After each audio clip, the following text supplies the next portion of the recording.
Hello, everyone. Welcome to another episode of Talking Trash with Trash Panda. It's a very special edition. This is my literal less than 5 minutes reaction to Backlash. Good things with the show, but we'll get to the end, and it's kind of affects the overall feel I have for the show. Today's special because I am joined by my good friend Krios, who is a wrestling savant as myself, more Japanese wrestling and lucha libre. But we get into the opener for the show. Breaker versus Rollins. In the first hour, it was free on ESPN2. Um, Honestly, the best match of the night in my eyes, next to the funny match, which I really enjoyed. But Breaker versus Rollins, it had a great story. It had amazing in-ring work. A vicious stomp for a false finish. Heyman got involved. The Visions try to get involved. Rollins kills both of them with a chair. Rollins rolls back in the ring. And here I thought the match was going to end. And I was going to be like, oh man, this is, sad. But it's a false finish. Breaker takes down the straps. Rollins counters the spear into a pedigree. Rollins is going for a super stomp. Breaker gets cut. Breaker cuts Rollins in half in midair and then cuts him again with another spear. And I mean, fucking good God, what a match. In my eyes, next to the Danhausen match, this was the match of the night. The main event was good, but we'll get into that. Krios, do you echo that sentiment? Do you feel as though this... I hate this. This should have main evented after, if you compare the whole fucking night. I think this match should have went on last, unfortunately. Yeah, yeah, I could see this one going on last. Great match though. Oh Um, yeah, for sure. Um, if you were to give it a star rating, I said 3 3/4. I can't give it a 4 because there was an obvious botch where I guess they went for the I don't know if he was trying to reverse into a spear or not a spear, a pedigree, but it didn't work.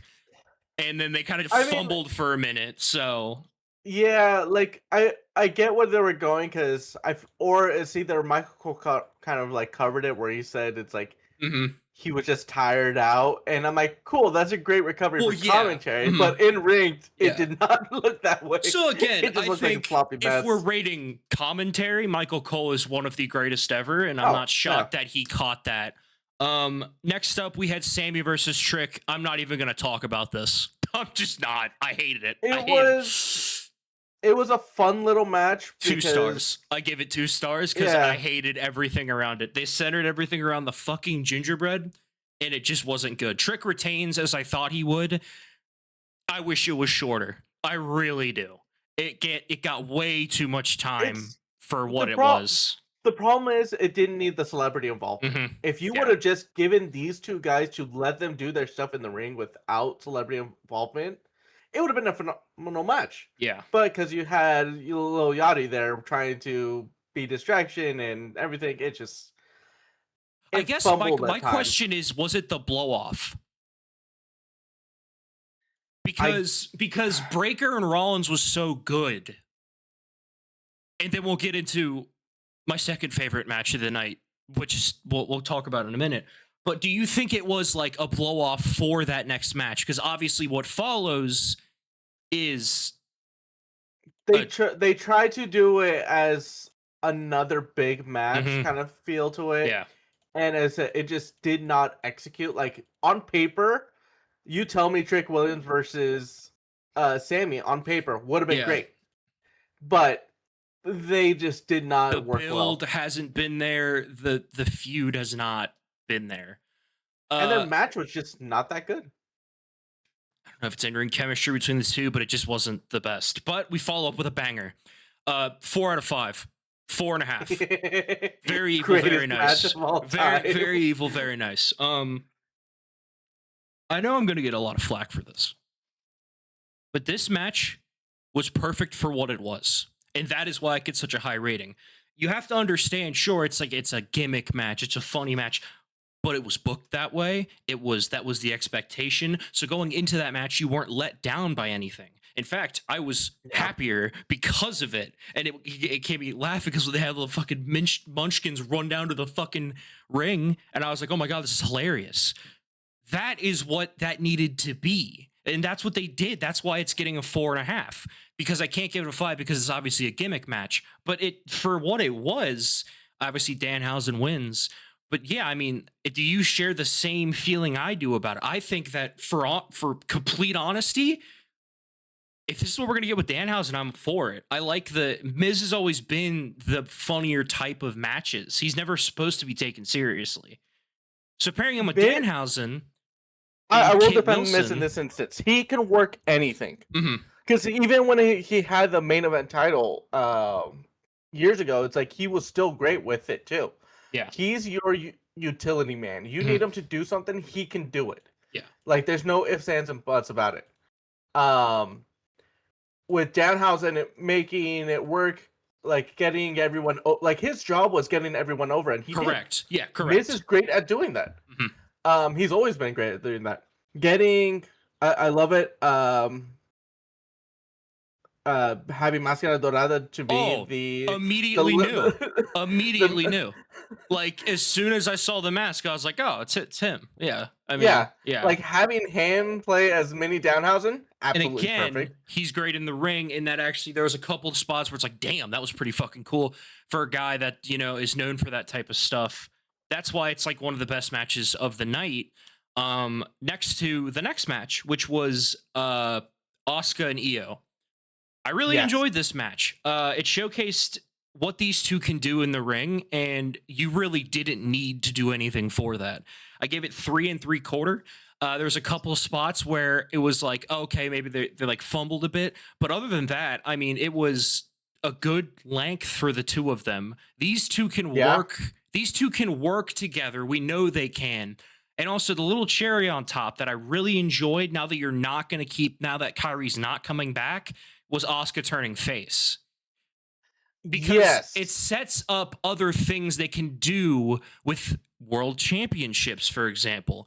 Asuka can become a world champion now because she's not a heel. You can't have heel versus heel. Now you can have Asuka versus the Intercontinental Champion because she's a babyface. And so I liked that aspect. It also ended a storyline that with Kyrie gone was missing Kyrie. So great match though. I mean, like I have no complaints whatsoever with the two of them. I mean, there was a spot, and I'll let you talk about it a bit. There was a spot where she blocked the mist with a book with the notepad. I've never thought about that ever. When someone does mist, I was like, well, that's actually pretty fucking smart. I've never thought about doing that. With Wade Barrett's notepad, that worked so well. Yeah. Also, Wade Barrett and Michael Cole tonight were fucking top on tier. point, like always. It's like there's a reason why these two. There's a reason why these two are in the position they're in, and why they do the main events, and why they do the cards that they do. And after that, we have the main event, and I'm gonna give this great match. 3.5 stars, and I'll let you talk before I rant because fuck me, great dude. Match until that ending, but besides that ending, great match, great storytelling in throughout. But yeah, then the ending happened, and there were choices made. So I'm not sure should have been made. Let's start with the match and entrances. Jacob Fatu coming out in a very ceremonial thing. It felt important. Roman comes out with the world championship. It's a big deal, big Samoan deal. And I was like, okay, I'm locked in. I'm ready. Then the match started. These two are going back and forth, and they were telling the story that Roman cannot drop Jacob. And I really enjoyed that. I love this idea because it plays off of the narrative of WrestleMania. If you think back to Punk versus Roman, right? The whole story was his body can't handle it. Well, now the shoe's on the other foot. Now it's, oh fuck, this is a much more insane person. This is a much more crazier dude that I can't take him down. Superman punches a few times, spears a few times. Nothing worked to take down Jacob Fatu. And I loved it. I loved every bit of it. And that's where I was like, okay, we're borderlining on 4 stars, because there was a couple of spots where it was a little iffy, but it was the in-ring storytelling was so good, which I expected from these two after the feud they've had. And I get it. Take all of what I just said and throw it out the fucking window. Yeah, that to have Jacob Fatu lose the way he did is so unbelievably stupid. I thought I was watching AEW during a TV show, because here, let me set this up for you. Just people who haven't seen the show and people that don't understand my frustration. This whole match, they've set up that Jacob Fatu is this unbeatable badass. You can't take him down. You can't stop him. Roman takes off the ring post pad, and Jacob goes throat first and speared, and that's the finish. Yeah, it would have been different if Roman would have driven his head multiple times into the exposed, because then it'd be like, oh, he's dazed, and then Roman spears him or something. It just felt quick, it felt rushed, and it just didn't fit the narrative they were telling. And the crowd reacted the way I thought they would with that. It was huh? Really? It was a quick daze, and that was it. That's it. Then what follows is Jacob Fatu writes off Roman Reigns. He chokes him out, continues choking him out. Roman's foaming at the mouth. And I immediately went, well, this title's about to mean nothing again, because Roman's going to take time off again. He's going to not be here for June because Jacob Fatu took him out. And my fear is, if this is true, the World Heavyweight Championship loses any sort of wait, what did you post? Hold. We have breaking news. Hold. Yeah, I saw this on Twitter as This is Obs, by the way. She's a person that works on the editing things and music stuff. So Roman's not going anywhere. Okay, never mind. Take everything I said and throw it away. All right. Roman said, and I quote, "This is your last night here in WWE." Roman's not going anywhere. I'm fine with this now. Take every criticism I had, throw it out the fucking window. This is fine now. I was worried that they were going to write Jacob off, but if this is giving us, and Krios, you can back me up here or not, if this is giving us a Roman Reigns that we're not used to seeing, someone who's backed in a corner, someone who's afraid, someone who's angry, I'm all fucking for it. If this is a different tribal chief, please. This is where I'm gonna bring up what similar to what Bully Ray said. You have this post-match angle now, right? Mm-hmm. Similar to like post-WrestleMania. Obo Family brought up Roman Reigns. You now have this post-match angle where it's exclusively to social media. Mm-hmm. You got to capitalize on these. You can't just put them on social media and don't do anything with them. Because if you don't, like, for example, right now, you get that feeling, because not everyone's on social media, not everyone's on the post shows.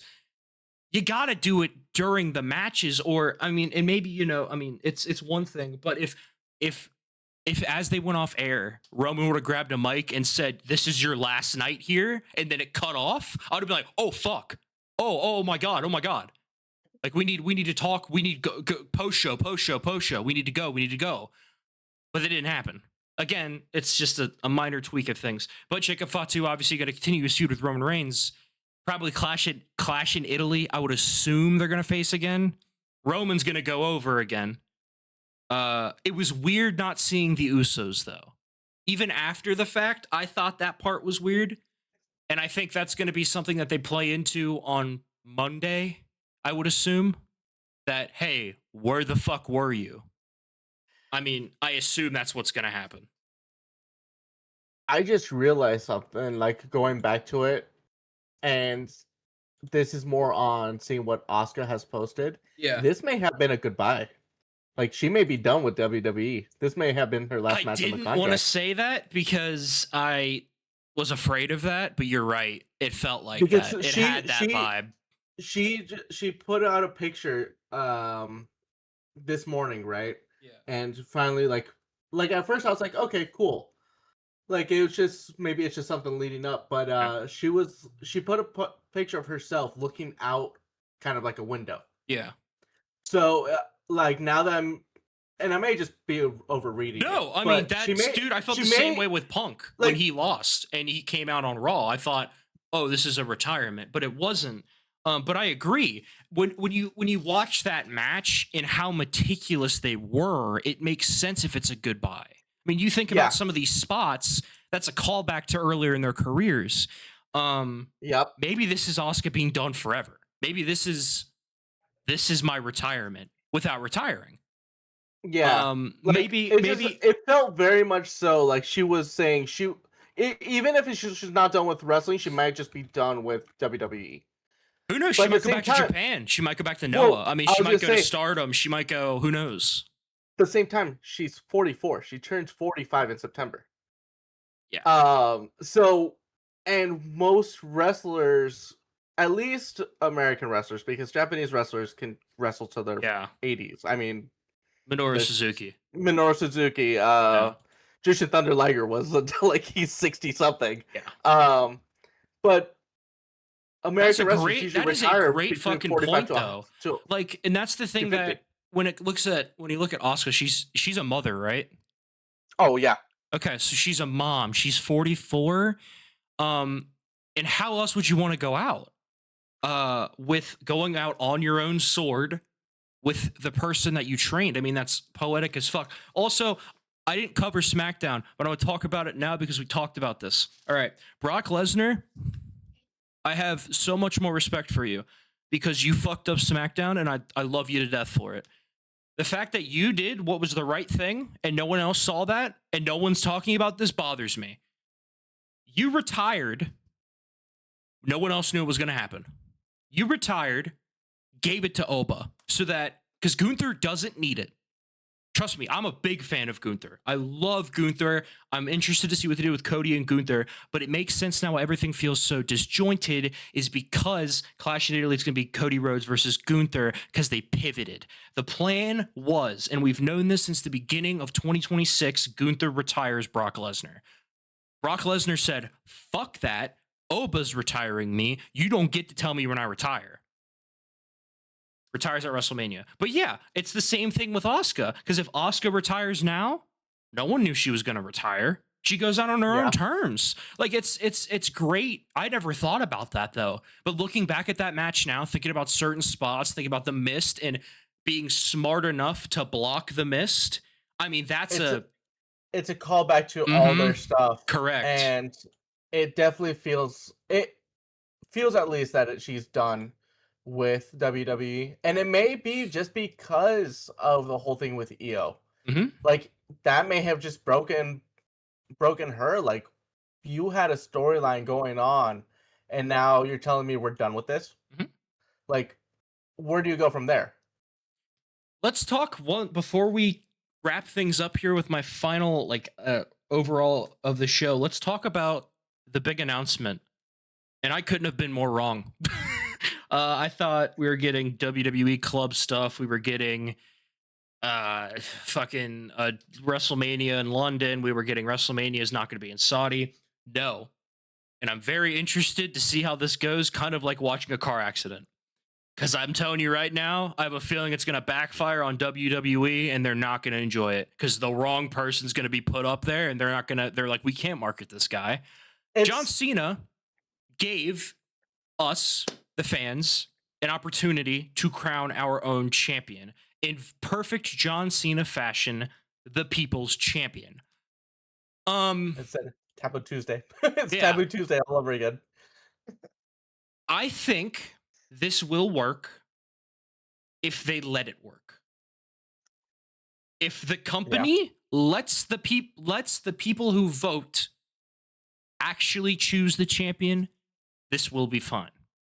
And it's kind of like an Owen Hart Cup thing. Maybe it'll lead to a World Championships type of opportunity. And this is good because for me, I was worried it was just going to be a one-off for John Cena. But it sounds like this was John Cena's idea to begin with. And if that's the case, I'm fucking sold. Because John Cena loves the business. He understands the business. He's like Triple H. Now, if it backfires, they're going to use him as a scapegoat, 100%. As I said, it feels like a middle finger to the corporate. Oh yeah, it feels like Triple H and John Cena got together because I guarantee you it had to go through Paul Levesque, and they said, "You want to keep ruining our company? That's fine. Here's something that's going to take all of this that you're building and turn it to here. This is who the people want. Be that Danhausen, be that Oba, be that Matt Cardona, be that someone that doesn't usually get LA Knight. Again, it's who the people choose. And I think the company's going to regret that. Monday Night Raw, I'm now interested to see what Roman Reigns does with Jacob Fatu because of this is your last night in the company. I mean, like, what are you going to get him released? Yeah. Like, is that going to be the storyline? Like the fire, like, please tell me it's not going to be the same storyline as John Cena when he gets fired from the Nexus. Because I don't want that. Unless they do it the right way. But I don't know. Again, great match, terrible finish. This somewhat redeems it, but not particularly. I still think Jacob should have lost in the way that is a Roman Reigns stands atop. Or roll him up. Something different. But you can't build the match one way, the way they built it, and then change it at the very last minute. Yeah. It just doesn't work. It's not in-ring storytelling. It's sloppy. And I don't know if they were running out of time, but brother, it is 9:15 on a Saturday. And I'm going to be honest with you, WWE PLEs have gone till 1 a.m. before. I get Triple A is in what, an hour, right? In an hour, yeah. Which I'm going to be watching. But it just, Braun Breaker and Seth felt more polished and finished. Jacob Fatu and Roman Reigns felt sloppy at the end, and they're still missing pieces. When I know that they're better than that, you and I both know they're better than that. Especially with what Roman did at WrestleMania and what Jacob did at WrestleMania. It's not a good feeling. Like, it's not like, oh, it's over, Roman rolled him up. Like, it's not that. It's not like, oh, I want more. That was it? Really? That's what you built all of this for? That? And I hate, dude, I've said it, but there is a Punk-sized hole on Raw. They haven't gotten someone to fill that hole yet. And Roman has, to me, not filled that. Because he doesn't feel like a world champion. He feels like the same shit he did for 4 years. And I don't want that. I want a guy that was like Rollins. The guy that's like, yeah, dude, that dude's the champion. He's a fighter. Like Gunther. Like that feeling of, oh, he can't be beaten. Like there's I just don't see anyone beating him. And then when he loses, I'm like, oh fuck, he lost. This is definitely where it would have been better and to just give it to someone else after WrestleMania. Like the night after WrestleMania would have been. No, exactly. Give it to Oba the night after Mania.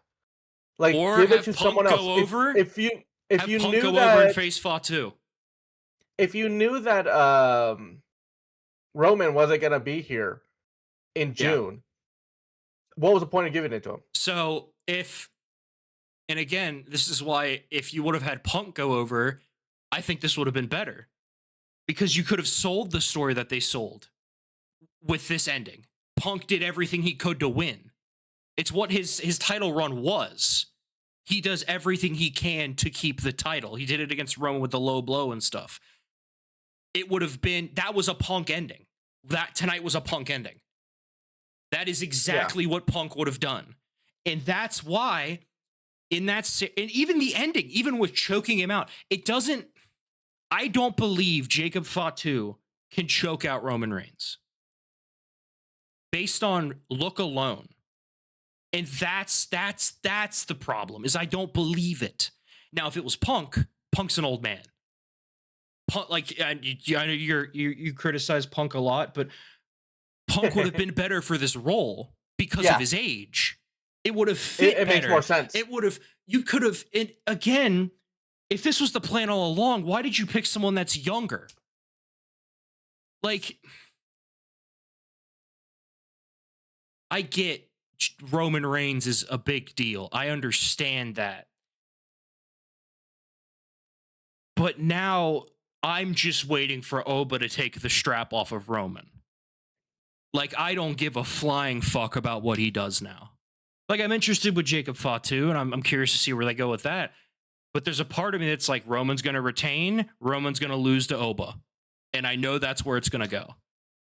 Versus with Punk, if it would have been Punk or someone like Randy Orton or someone that was older, I could have had that suspicion back in my head of, well, wait a minute.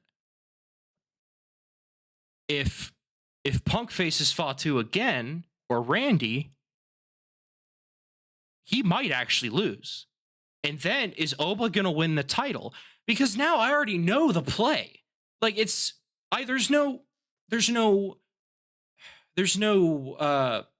like question about what's going to happen. Like, for example, I don't know who's going to win on Wednesday between Kazuchika Okada and Darby Allin. I have no fucking clue. Legitimately none. Because they've built Okada to be this dominant force that can't be beaten.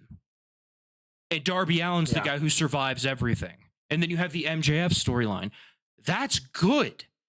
Because I don't want to know what's going to happen every night. It ruins it. And when you had such a great match, it's just such a fucking letdown. You let the air out of the tire. And the crowd reacted the same way. Like, they didn't pop when Roman won. They just went, oh, it's over. What Seth and Braun did with the false finish before the actual finish was perfect.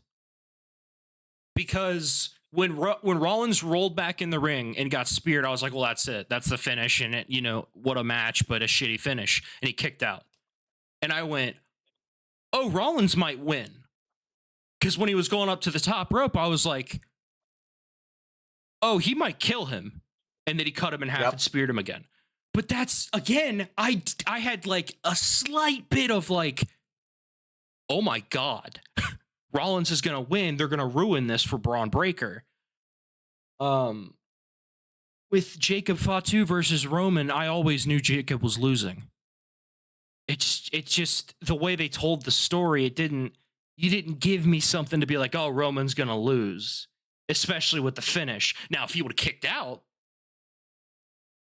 like for example, let's say Jacob Fatu hits the ring post, falls over, 1-2, kick out again. Then I would have been like, oh, maybe Fatu is going over.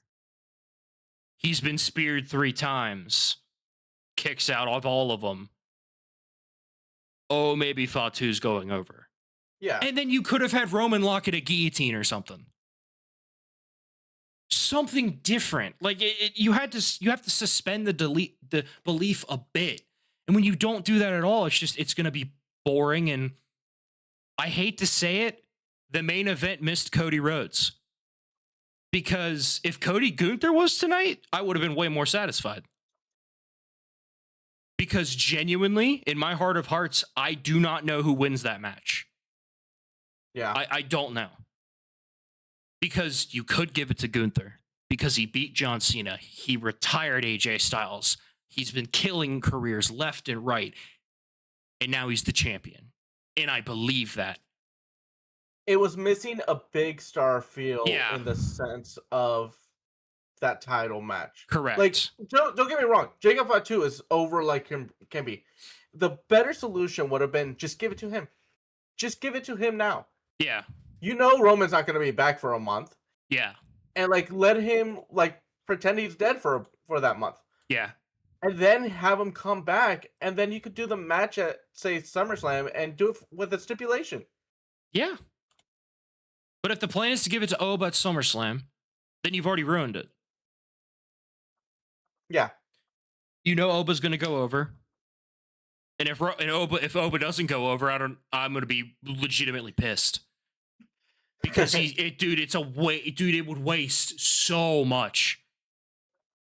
The man who retired Brock Lesnar beats Roman Reigns. Yeah. It's right there on the fucking wall. But anyway, Triple A starting soon. I'm going to get some water, and then I have to do my review for that tomorrow before Monday Night Raw on Monday. So, let's get to the overall show review. 7. I'll give it a 7. Because the majority of it was good. There was some bad. Majority of it was good. There were some sloppy moments. I'd give it 6.5. Yeah, that's where I'm gonna meet you. I'm gonna meet you there too. Because again, there were a lot of spots that